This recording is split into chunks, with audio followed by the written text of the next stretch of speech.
On va corriger l'épreuve du bac 2016, la session de session normale. Donc le système, il s'agit d'une usine d'incinération de déchets. Donc l'incinération des déchets est une technique de traitement des déchets, à savoir des ordures ménagères. Il permet la récupération d'énergie à partir de ces ordures sous forme d'électricité et de chaleur et de matériaux utilisés dans les travaux publics. La combustion se fait à une température supérieure à 850 degrés Celsius dans des fours spécialement conçus à cet effet, comme le montre la figure suivante.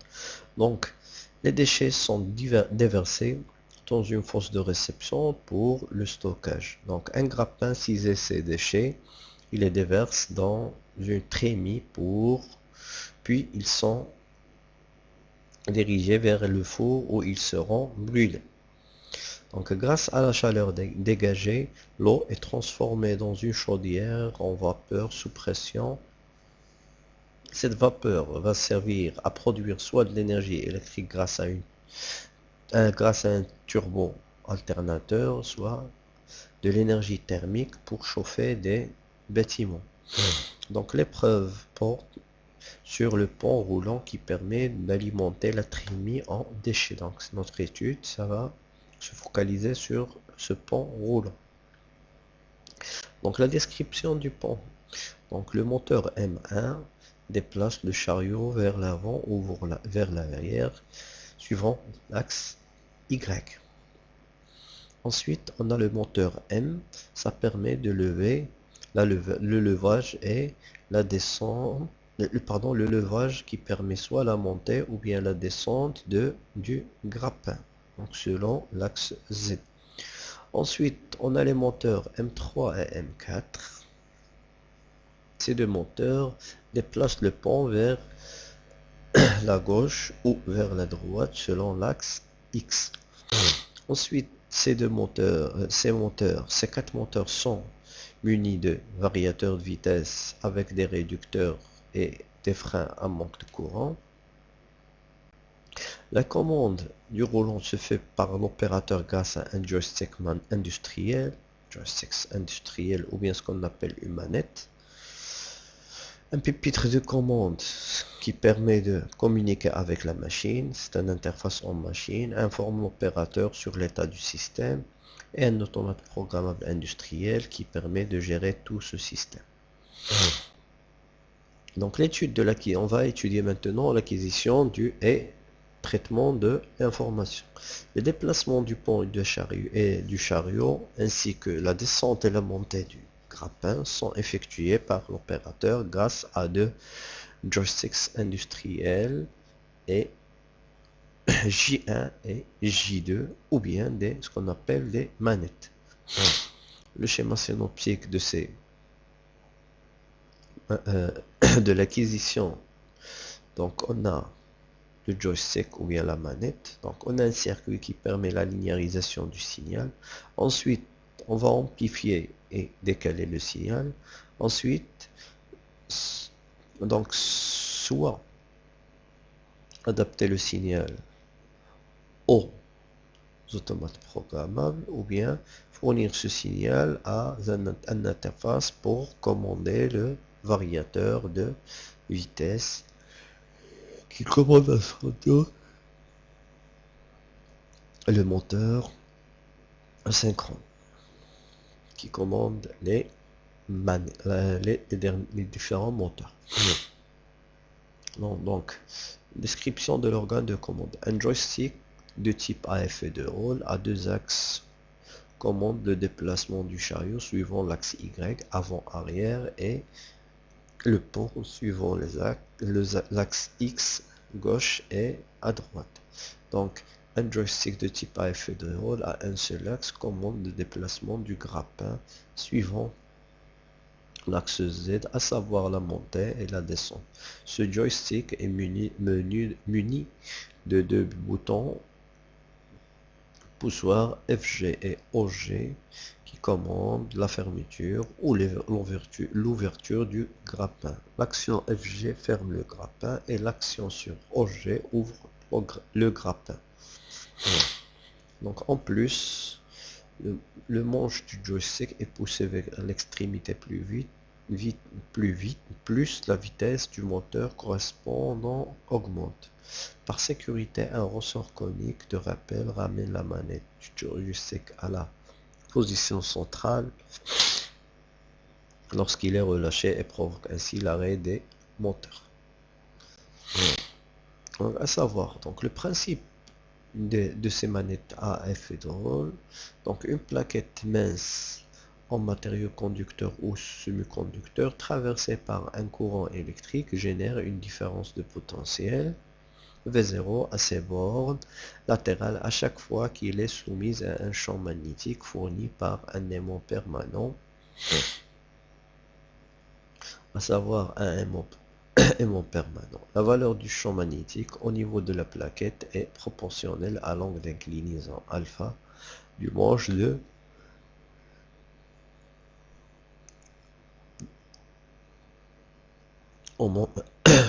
l'inclinaison alpha du manche du joystick. Donc, ce que vous pouvez remarquer ici, on a exemple d'un joystick J1 qui est à savoir à deux axes, donc le premier axe et le deuxième axe, et en ce qui concerne J2, on a donc un seul axe, donc un seul aimant qui permet de fournir un seul axe.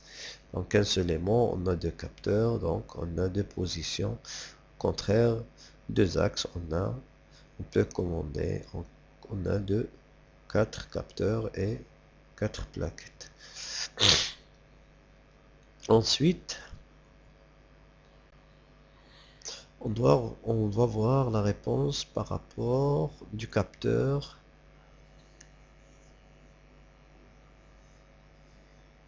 effet de rôle. Comme vous pouvez le remarquer, la fonction elle est sous forme exponentielle. Donc à savoir V0 égale 14,7 exponentielle 3B moins 5,68, à savoir V0 c'est la tension en volts et B c'est le champ magnétique en Tesla. Donc à savoir, la première tâche consiste à la linéarisation de la réponse du capteur. Donc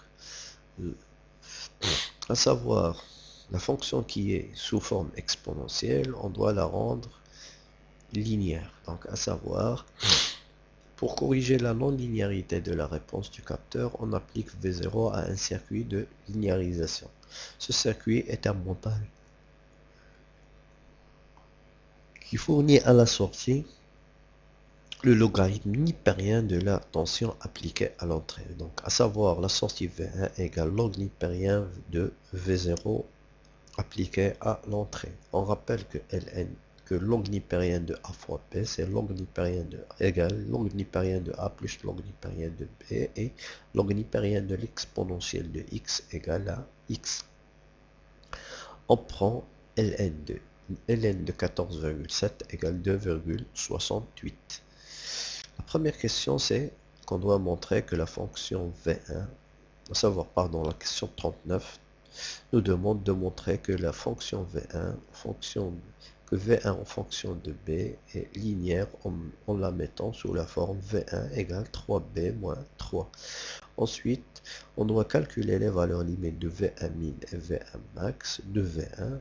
V1 min, ça c'est pour B égale B min qui est égal 0,2 Tesla, et V1 max pour B égale B max qui est égal 1 Tesla. Donc, procédons à la réponse à la première question. Donc, on sait que c'est un circuit de linéarisation. Donc, on sait très bien que V1 égale Ln de V0. Or, V0 égale 14,7 exponentielle 3B moins 5,68. Donc, on va remplacer V0 dans V1. Donc, V1 égale Ln de 14,7 ln savoir log nipérien de 14,7 fois exponentielle de 3b moins 5,68. À savoir, on sait très bien que le produit log nipérien du produit, c'est la somme des log nipériens. Savoir, d'où V1 égale log nipérien de 14,7 plus log nipérien exponentiel 3b moins 5,65, ce qui implique que V1 égale log nipérien de 14,7 plus log de l'exponentiel, comme on l'a dit, log de l'exponentiel de x égale à x. Donc, ça vous reste plus 3b moins 5,68, à savoir V1 égale 2,68, puisque Ln, on prend que log nipérien de 14,7, c'est 2,68. Donc, 2,68 plus 3b moins 5,68. Donc, finalement, on aura V1 égale 3b moins 3. Savoir 2,68 moins 5,68, c'est moins 3. Ensuite, on doit calculer les valeurs limites V1 max et V1 min de V1, à savoir pour B égale B min et B ensuite et V1 max pour B égale B max. Donc à savoir, lorsque B égale B min, qui est égal à 0,2 Tesla, on aura V1 min égale 3 fois B min moins 3, à savoir V1 min égale 3 fois, à savoir B min égale 0,2, donc 3 fois 0,2 moins 3, à savoir 0,6 moins 3 qui est égal moins 2,4 volts pour B égale à B max. De la même façon, on remplace V1 max qui est égal 3 moins B max moins 3 avec une application numérique. V1 max égale 3 fois 1 moins 3 ça fait 3 moins 3 qui est égal 0 volts. Ensuite, dans la deuxième tâche, on va procéder à l'amplification et décalage de signal. Donc la tension V1 qui varie entre moins 2,4 volts et 0 volts est appliquée à travers une interface comme consigne pour le variateur de vitesse du moteur M2. Toutefois, le variateur exige une tension de consigne variant entre 0 et 10 volts. Donc le signal V1 est appliqué à l'étage d'amplification et de décalage du signal. L'amplificateur opérationnel va être considéré comme étant parfait.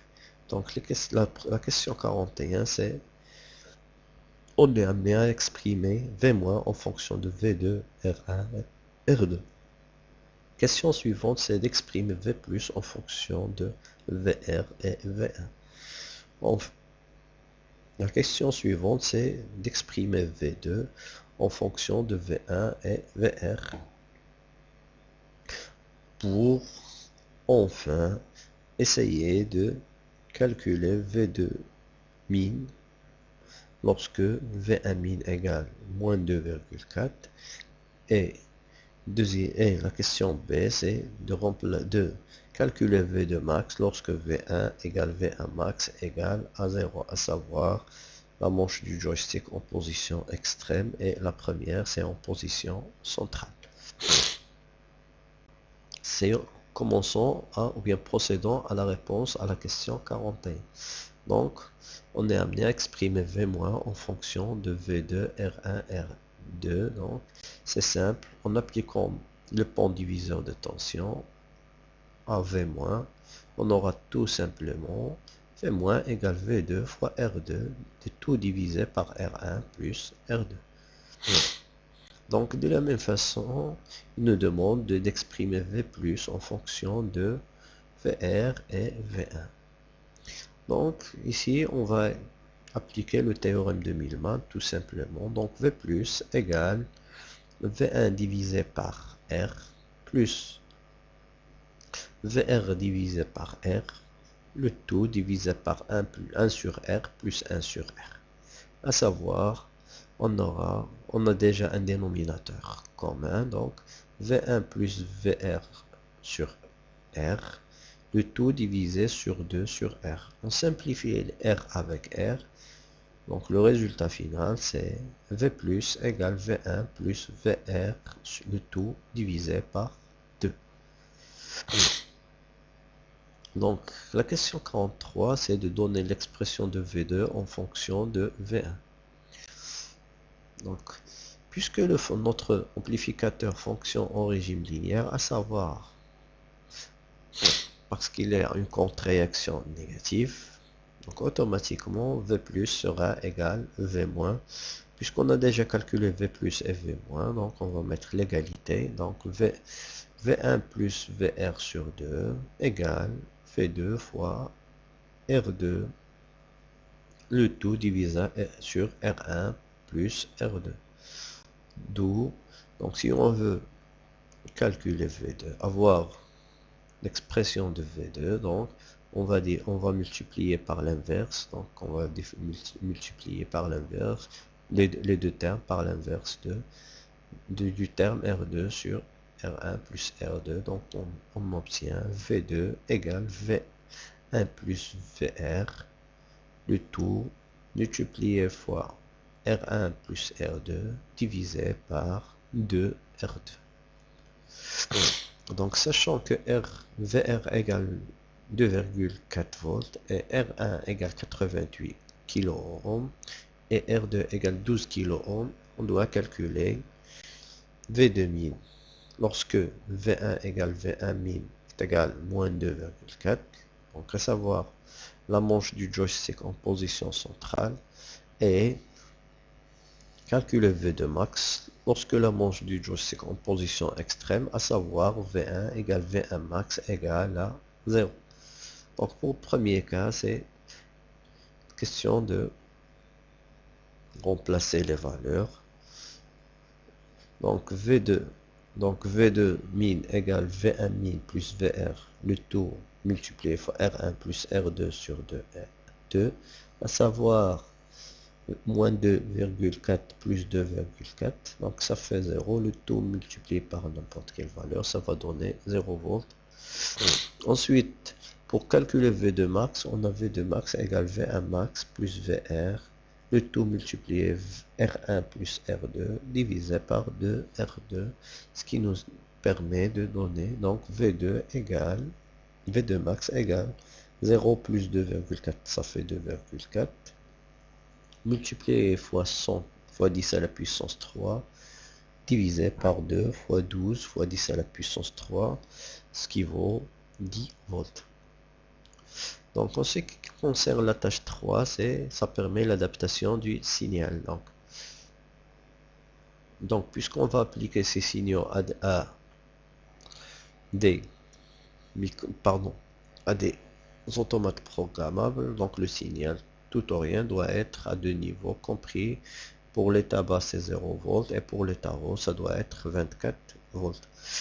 Donc à savoir, ces consignes de type analogique fournies par les deux joysticks sont acheminées vers un automate programmable industriel pour ordonner le déplacement du grappin. Or, les entrées utilisées sont de type tout ou rien, à deux niveaux logiques 0 volts et 24 volts, ce qui nous amène à adapter les signaux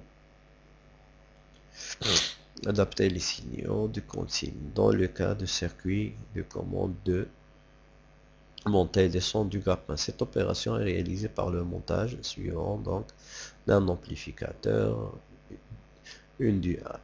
avec des résistances, une diode et une résistance de polarisation de transistor et ensuite la sortie.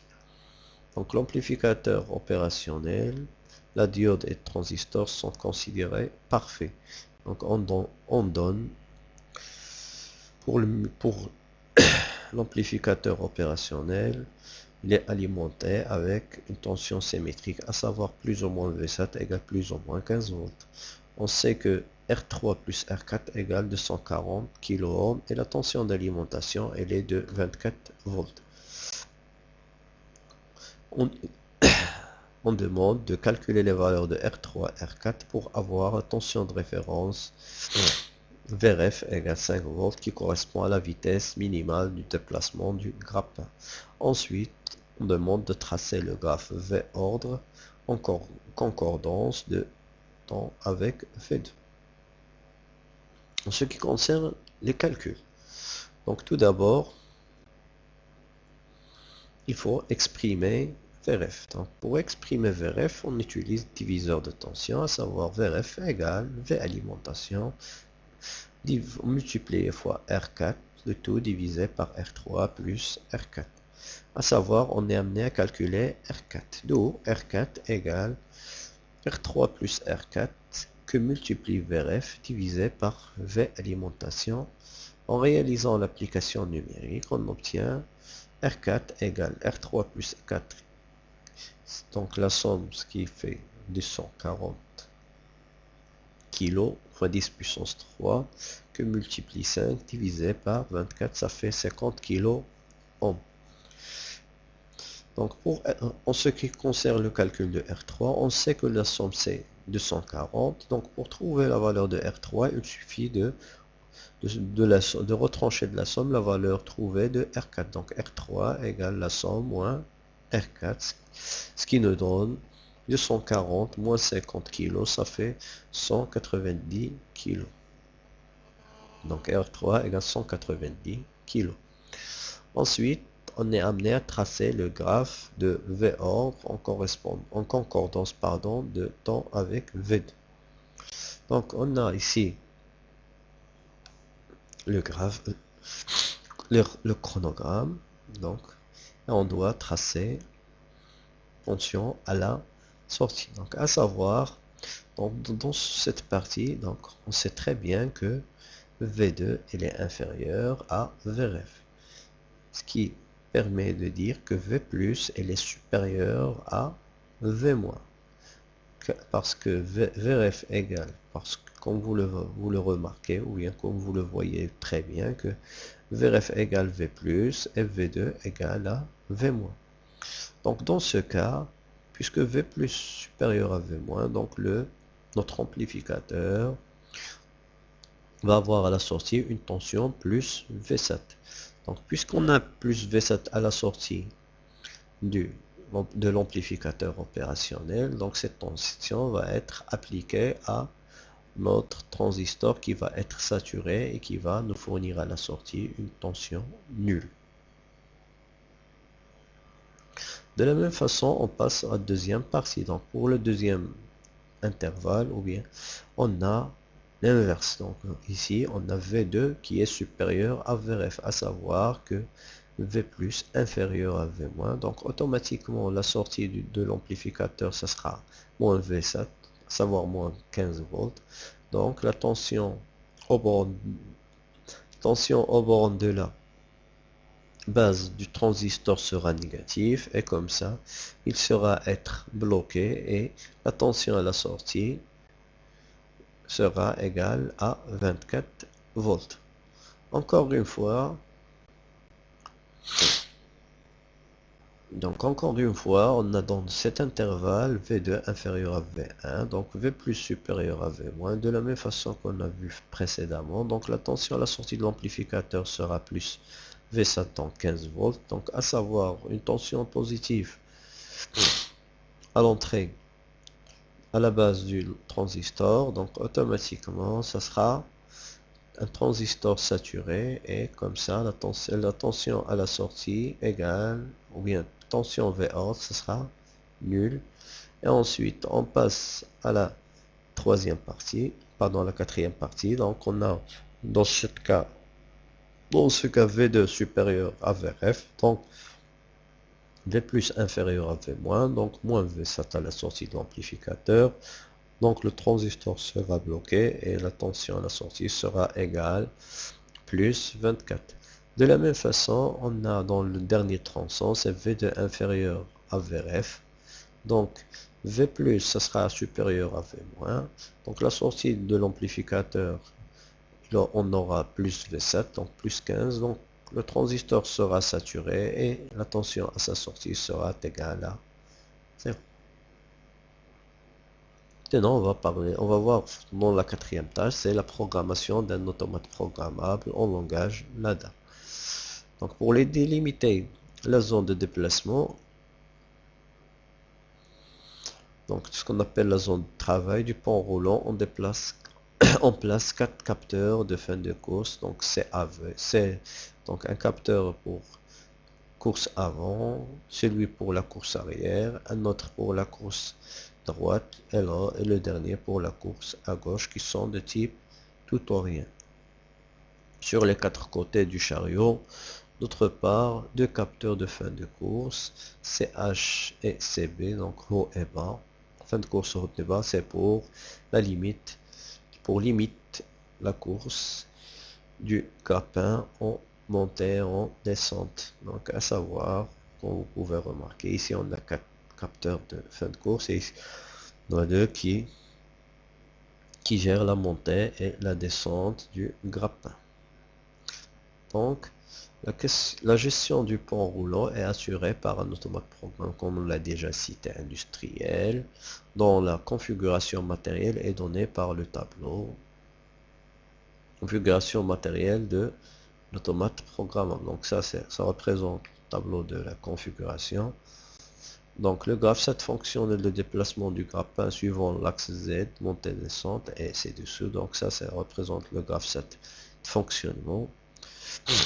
Donc il nous demande de compléter, il nous a demandé de compléter le graphe 7 point de vue automate et ensuite compléter le programme ladder correspondant aux étapes 1 et 2 uniquement.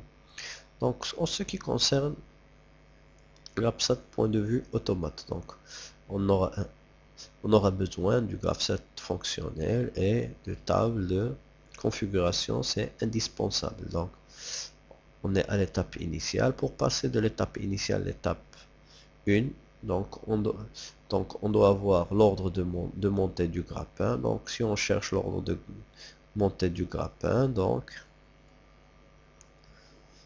la montée c'est I5 et limite haute non atteinte. Donc à savoir la limite haute non atteinte, on doit chercher détecter limite haute, donc elle est là. Donc ID, puisque ID c'est les atteintes, non atteinte c'est ID bar, donc ça sera I5 et ID bar. Donc ensuite, si cette condition, cette réceptivité est vraie, donc on doit monter le grappin. Pour monter le grappin, on utilise la sortie Q5, donc l'action associée à l'étape 1 c'est Q5. Ensuite l'ordre annulé, donc ça sera I5 bar ou position limite atteinte ou bien ID, donc I5 bar ou bien ID pour aller à l'étape 3 et recommencer. Pour passer de l'étape 0 à l'étape 2, on doit avoir un ordre de descente du grappin et limite basse non atteinte. Donc ordre de descente c'est I6 et limite basse non atteinte, donc IE, donc non, IE s'il est atteinte, non atteinte, sont IE bar. Si cette réceptivité est vraie, on doit descendre. Donc pour descendre le grappin, donc on utilise l'action Q6. Si ensuite on attend que l'ordre soit annulé ou bien la position limite basse soit atteinte, donc ça sera I6 bar ou I3, pardon, ou bien IE. Donc ça c'est le graphe 7. Maintenant on va voir comment on peut compléter le diagramme ladder. Donc on doit compléter le diagramme ladder de l'étape 1. Donc pour passer de l'étape 0, l'étape initiale à l'étape 1, donc on doit vérifier que l'étape 0 est active, donc l'étape initiale est active et que la réceptivité I5 et ID bar est vraie, donc à savoir M0, I5 et ID.